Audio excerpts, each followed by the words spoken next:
हम देखेंगे समलंब चतुर्भुज के प्रश्न। समलंब चतुर्भुज पी क्यू आर एस, ये जो पी क्यू आर एस है यह समलंब चतुर्भुज है। इसमें कोण पी और कोण एस के मान ज्ञात करना है। ठीक है, तो इसके पहले हम लोग समलंब चतुर्भुज की खासियत तो जान रहे हैं। एक बार फिर से देख लीजिए। समलंब चतुर्भुज में क्या होता है, मान लीजिए ये इसी यही नाम दे दें, ये हो गया पी एस क्यू आर।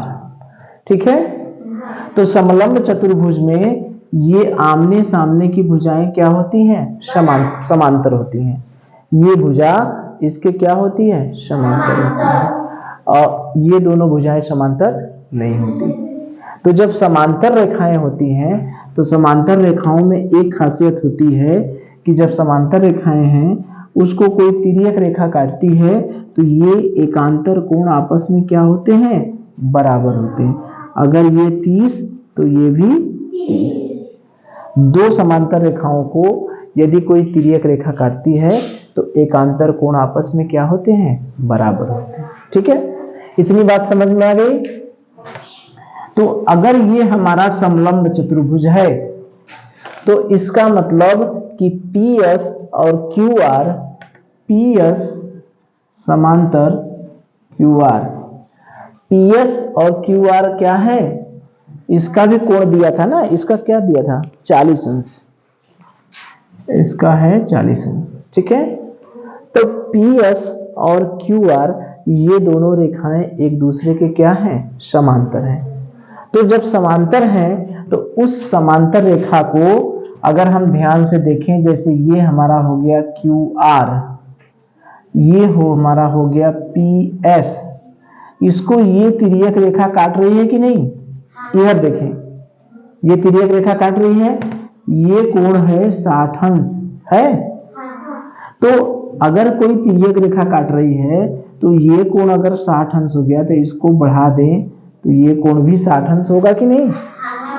इसको थोड़ा सा बढ़ा दें, इसको देखिए, मान लीजिए हमने बढ़ा दिया, इसको भी बढ़ा दिया, तो ये समांतर, ये दोनों तो समांतर रेखा है।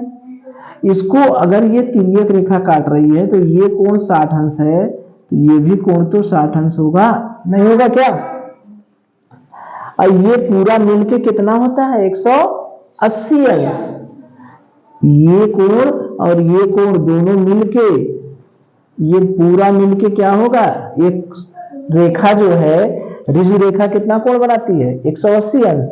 तो इसमें एक कोण हो गया अगर 60 अंश, तो दूसरा वाला कोण कितना हो गया, 180 में से 60 घटा दें, कितना हो गया, 120 अंश।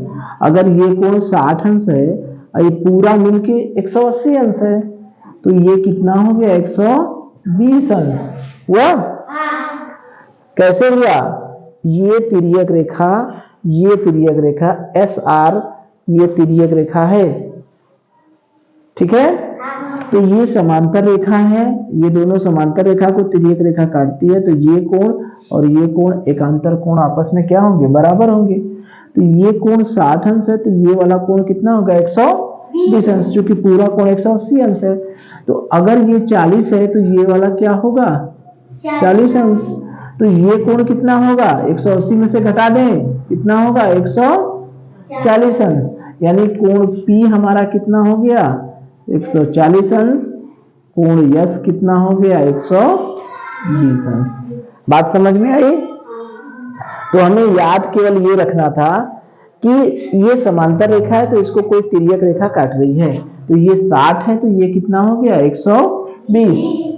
अगर ये दूसरी तिर्यक रेखा है, इधर है, अगर ये 40 है तो इसको बढ़ा देंगे तो ये भी तो 40 होगा, एकांतर कोण बराबर होंगे।